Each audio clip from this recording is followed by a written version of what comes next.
ಹಲವು ದಿನಗಳಿಂದ ಸಿದ್ದಾಪುರ ಸುತ್ತಮುತ್ತಲಿನ ಕಾಫಿ ತೋಟಗಳಲ್ಲಿ ಉಪಟಳ ನೀಡುತ್ತಿದ್ದ ಕಾಡಾನೆಯನ್ನು ಕೊನೆಗೂ ಅರಣ್ಯ ಇಲಾಖೆ ಸೆರೆ ಹಿಡಿಯುವಲ್ಲಿ ಯಶಸ್ವಿಯಾಗಿದೆ. 6 ಸಾಕಾನೆಗಳ ಸಹಾಯದಿಂದ ಸುಮಾರು 100ಕ್ಕೂ ಹೆಚ್ಚು ಸಿಬ್ಬಂದಿಗಳು ನಡೆಸಿದ ಕಾರ್ಯಾಚರಣೆಯಲ್ಲಿ ಕಾಡಾನೆ ಸೆರೆ ಸಿಕ್ಕಿದೆ.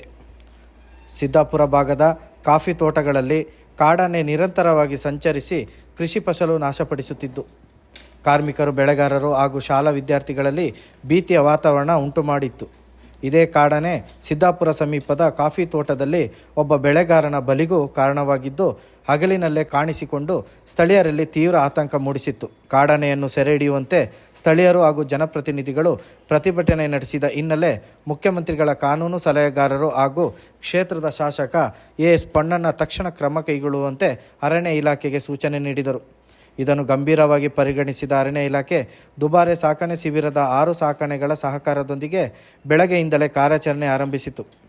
ಅಮ್ಮತ್ತಿ ಭಾಗದಲ್ಲಿ ಕಾಣಿಸಿಕೊಂಡ ಕಾಡಾನೆ ಸಾಕಾನೆಗಳನ್ನು ಕಂಡು ಓಡತೊಡಗಿತು.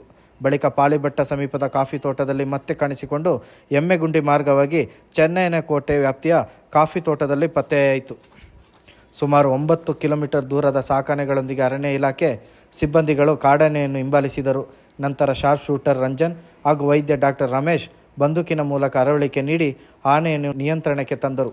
ಬಳಿಕ ಸಾಕಾನೆಗಳ ಸಹಾಯದಿಂದ ಕಟ್ಟಿ ಮುಖ್ಯ ರಸ್ತೆಗೆ ತರಲಾಯಿತು. ಸ್ಥಳಕ್ಕೆ ಸಿಸಿಎಫ್ ಸೋನಲ್, ಕಾಂಗ್ರೆಸ್ ಜಿಲ್ಲಾಧ್ಯಕ್ಷ ಧರ್ಮಜ ಉತ್ತಪ್ಪ, ಮಡಿಕೇರಿ ಡಿಎಫ್ಒ ಅಭಿಷೇಕ್, ವಿರಾಜಪೇಟೆ ಡಿಎಫ್ಒ ಜಗನ್ನಾಥ್ ಭೇಟಿ ನೀಡಿದರು. ಸ್ಥಳದಲ್ಲಿ ಸಿದ್ದಾಪುರ ಠಾಣಾಧಿಕಾರಿ ಮಂಜುನಾಥ್ ನೇತೃತ್ವದಲ್ಲಿ ಬಿಗಿ ಬಂದೋಬಸ್ತ್ ಏರ್ಪಡಿಸಲಾಗಿತ್ತು. ದುಬಾರೆ ಸಾಕಾನೆ ಶಿಬಿರದ ಸುಗ್ರೀವ, ಪ್ರಶಾಂತ್, ಕಂಜನ್, ಹರ್ಷ, ಅಯ್ಯಪ್ಪ ಹಾಗೂ ಧನಂಜಯ ಸೇರಿದಂತೆ ಹಲವರು ಕಾರ್ಯಾಚರಣೆಯಲ್ಲಿ ಭಾಗವಹಿಸಿದರು. Virajpet ACF Taslim Banu, ARF Shivaram, Gangadhar, ETF RF Amrut, DRFO Sandeep Somaiah, Shashi, Devaraj, Divakar ಸೇರಿದಂತೆ ಎಟಿಎಫ್ ಹಾಗೂ ಆರ್ಆರ್ಸಿ ಸಿಬ್ಬಂದಿಗಳು ಹಾಜರಿದ್ದರು. ಸೆರೆ ಹಿಡಿದ ಕಾಡಾನೆಯನ್ನು ಮತ್ತಿಗೂಡು ಸಾಕಾಣೆ ಶಿಬಿರಕ್ಕೆ ಕಳುಹಿಸಲಾಗಿದೆ.